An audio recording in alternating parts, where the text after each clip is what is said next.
subscribe our channel and press the bell icon and never miss any update. Hello friends and my dear all students of Bihar board class 10th। Friends मैं हूं आपका sir mister D Kumar. सबसे पहले स्वागत करता हूं आप सभी का आपके अपने इस प्यारे यूट्यूब चैनल पर। फ्रेंड्स इस वीडियो में बिहार बोर्ड कक्षा 10वीं के वैसे स्टूडेंट्स जो आने वाले बोर्ड एग्जाम की तैयारी कर रहे हैं तो उन सभी के लिए इस वीडियो में इंग्लिश के प्रोज सेक्शन से जो 7वां चैप्टर है the unity of Indian culture, तो इससे जितने भी महत्वपूर्ण ऑब्जेक्टिव प्रश्न आपके एग्जाम के लिए संभावित किए गए हैं उन सभी प्रश्नों का उत्तर इस वीडियो में बताने जा रहा हूं। तो आप इस वीडियो को पूरा ज़रूर देखिएगा। साथ में अगर आपने अभी तक इस चैनल को सब्सक्राइब नहीं किए हैं तो क्लास 10th के कंप्लीट प्रिपरेशन हेतु इस चैनल को अभी सब्सक्राइब कर लीजिए और नोटिफिकेशन बिल को दबाकर ऑल नोटिफिकेशन ऑन करके ज़रूर रखिएगा ताकि हर एक आने वाली वीडियोज़ की नोटिफिकेशन आपको अप टू डेट मिलती रहेगी। तो चलिए बिना समय वेस्ट किए सबसे पहले देख लेते हैं कि the unity of Indian culture के अंतर्गत कुछ महत्वपूर्ण जो पॉइंट्स है वो क्या है। तो सबसे पहला क्वेश्चन आपका ऑब्जेक्टिव टाइप में आ सकता है कि who wrote the unity of Indian culture, मतलब the unity of Indian culture किसने लिखा है। तो इनके जो राइटर हैं जिसको आप ऑथर या पोएट भी कह सकते हैं तो ये है हुमायूं कबीर जी। इनके द्वारा ही the unity of Indian culture जो है लिखा गया है। अब इसके बारे में थोड़ा सा बेसिक इन्फॉर्मेशन ले लेते हैं। इनकी जो भूमिका है या इंट्रोडक्शन है वो जान लेते हैं। उसके बाद इस चैप्टर से जो भी महत्वपूर्ण ऑब्जेक्टिव प्रश्न है उसको देखेंगे। तो आगे आप देख सकते हैं यहाँ पे दिया गया है कि Humayun Kabir was a famous poet, novelist, उसके बाद essayist and a renowned political thinker.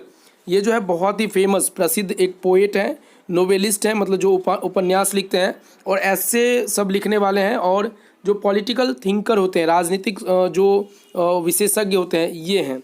उसका कहते हैं he was a cabinet minister for scientific research and cultural affairs during Nehru's parliamentship. मतलब जब नेहरू जी की, पंडित जवाहरलाल नेहरू जी की पार्लियामेंट्री थी उनके नेतृत्व में जो है ये कैबिनेट मिनिस्टर थे। किस विभाग में? तो scientist research and culture affairs के अंतर्गत। कहता है कि an Oxford product he had the proud privilege of being elected president of the Oxford university students union. ये जो है प्रिविलेज का मतलब है कि उनको एक सौभाग्य प्राप्त हुआ कि ऑक्सफोर्ड यूनिवर्सिटी के अंतर्गत वो जो है प्रेसिडेंट चुने गए स्टूडेंट यूनियन का। तो ये जो है इसकी बेसिक भूमिका है। बाकी अब देखते हैं इसके बारे में जो आगे कुछ और इन्फॉर्मेशन है। यहाँ पे आप देख पा रहे हैं, कहता है कि the present piece is an adapted version of Humayun Kabir's lecture delivered in Baroda university. कहता है कि जो प्रेजेंट टाइम में जो पीस है, शांति है, ये अडेप्ट किया गया है, अडेप्टेड वर्जन है किसका? तो हुमायूं कबीर का जो लेक्चर उन्होंने डिलीवर्ड किया है कहाँ पे? तो बड़ौदा यूनिवर्सिटी में। The lecture focuses on the glorious past of India, past of India's culture and its rich heritage. It's preciously reflects Kabir's love and faith in the greatness of his motherland. मतलब अपने Motherland के greatness के प्रति कबीर जी का जो है ये प्यार है, ये फेथ है, ये विश्वास है। तो यही जो है इसके बारे में दर्शाया गया है कि the unity of Indian culture, Indian culture की क्या यूनिटी है, क्या अहमियत है, क्या इनके अंदर एकता है। तो इसके बारे में आगे जो भी ऑब्जेक्टिव प्रश्न है वो अब देखते हैं। तो जैसा कि यहाँ आप सबसे पहला प्रश्न देख पा रहे हैं the unity of Indian culture से, who has delivered the speech the unity of Indian culture. तो the unity of Indian culture के ऊपर जो स्पीच डिलीवर किए हैं वो है हुमायूं कबीर जी, और उन्होंने स्पीच कहाँ दिया था? तो बड़ौदा यूनिवर्सिटी में। तो यहाँ पे ऑप्शन नंबर ए जो है इसका करेक्ट आंसर हो जाएगा। या आपको ऐसे भी पूछा जा सकता है कि who has retain the chapter the unity of Indian culture, तो इसका भी आंसर हो जाएगा हुमायूं कबीर जी। तो ए इसका सही उत्तर हो जाएगा। उसके बाद दूसरा प्रश्न है कि there were dot dot even before the Aryan invasion. मतलब कहते हैं कि देयर वेयर पहले क्या था? तो देयर वेयर इन्वेडर्स, मतलब पहले जो है आक्रमणकारी थे। Before the Aryan invasion, Aryan आक्रमण के बाद जो है उससे पहले जो है वो बहुत सारे आक्रमणकारी थे। तो इन्वेडर्स हो जाएगा, बी इसका सही उत्तर हो जाएगा। उसके बाद तीसरा प्रश्न है कि the dot dot invaders were followed by the Sakas and Huns. मतलब कौन सा इन्वेडर्स जो था वो फॉलो किया जाता था किसके द्वारा? तो सकास और हंस के द्वारा। तो जो ग्रीक इन्वेडर्स थे, ग्रीक आक्रमणकारी जो थे वो फॉलो किए जाते थे, अनुसरण मतलब करते थे किसके द्वारा? तो सकास और हंस के द्वारा। तो डी इसका सही उत्तर हो जाएगा।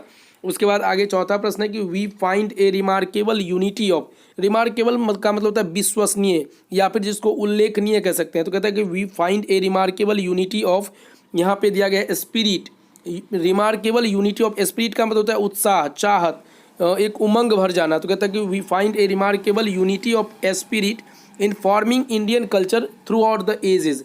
मतलब उम्र भर जब हम इन्फॉर्म करते हैं, इंडियन कल्चर के बारे में लोगों को सूचित करते हैं, तो एक अलग सी चाह मुझे महसूस होती है, मतलब हम प्राप्त करते हैं खुद के अंदर एक अलग सा उत्साह प्राप्त करते हैं, जो कि रिमार्केबल यूनिटी ऑफ स्पिरिट कहलाता है। तो बी इसका सही उत्तर हो जाएगा।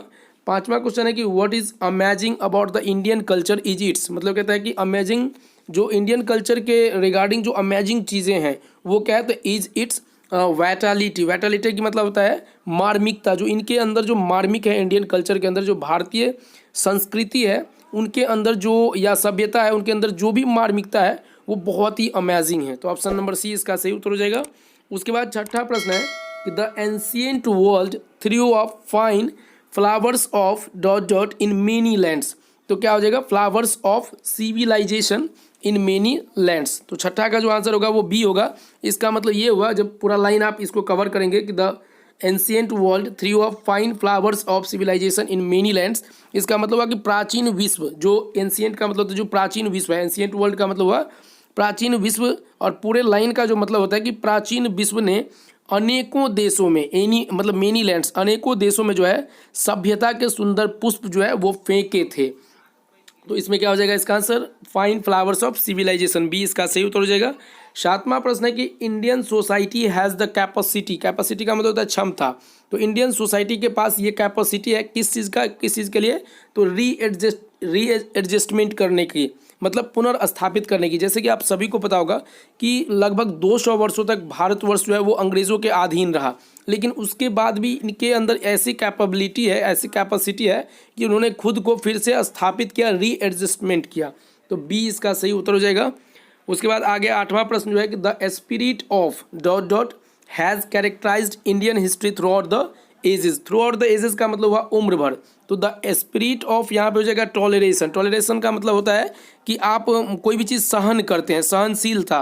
तो कहता है कि जो स्पिरिट है, जो उत्साह है सहन करने की भारतीयों के अंदर, वो कहता है हैज़ कैरेक्टराइज्ड, वो जो है इंडियन हिस्ट्री का वर्णन करता है, इंडियन हिस्ट्री की शोभा और बढ़ाती है, वो कैरेक्टराइज करता है, उनके गुणों को और भी उम्र भर जो है उसको दर्शाता है। तो कहता है the spirit of toleration has characterised, ये एक गुण है Indian history throughout the ages, उम्र भर के लिए। उसके बाद नौवां क्वेश्चन है कि unity and dot dot must belongs to any culture that is true and the vital. True and vital. तो नौवां का जो आंसर हो जाएगा वो आपका यहाँ पे बी हो जाएगा कि द यूनिवर्सलिटी। यूनिवर्सलिटी का मतलब है सार्वभौमिकता, जो हर एक जगह होनी चाहिए। यूनिटी का मतलब एकता। तो unity and universality must belong, वो अवश्य रूप से बिलोंग करना चाहिए। तो बिलोंग्स टू एनी कल्चर, किसी भी कल्चर से बिलोंग करना चाहिए।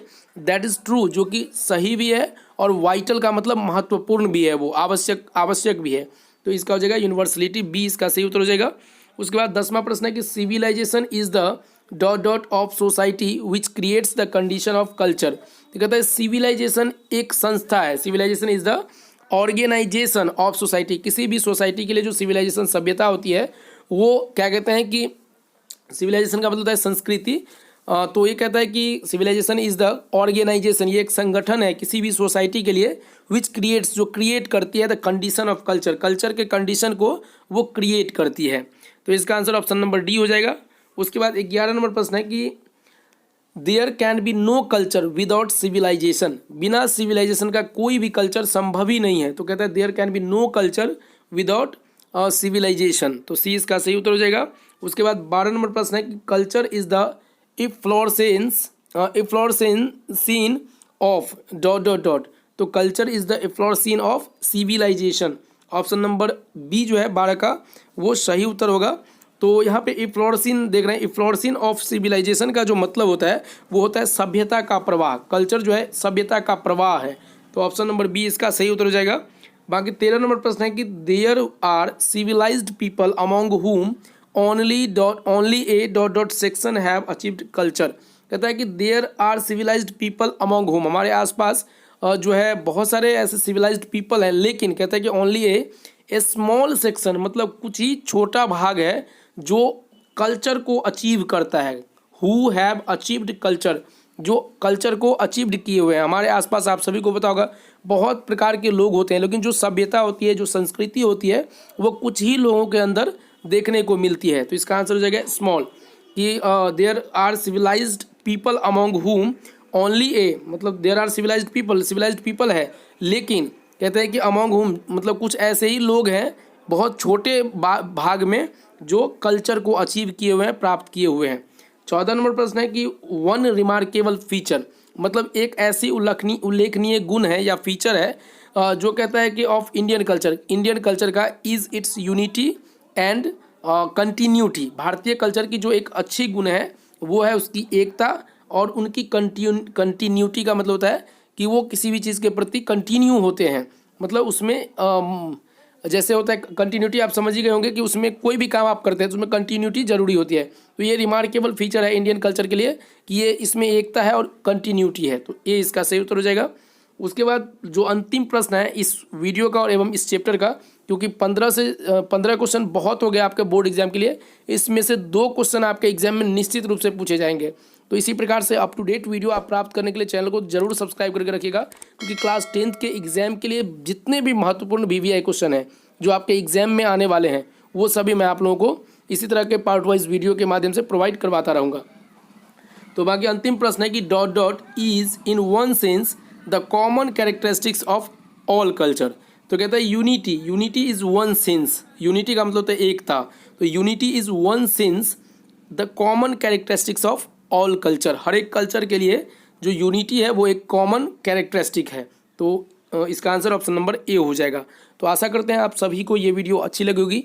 बाकी जो इससे पिछले चैप्टर के वीडियोज़ है वो आप लोगों को प्रोवाइड करवा दिया गया है, आप चैनल के प्लेलिस्ट में जाकर उन सभी वीडियो को देख सकते हैं।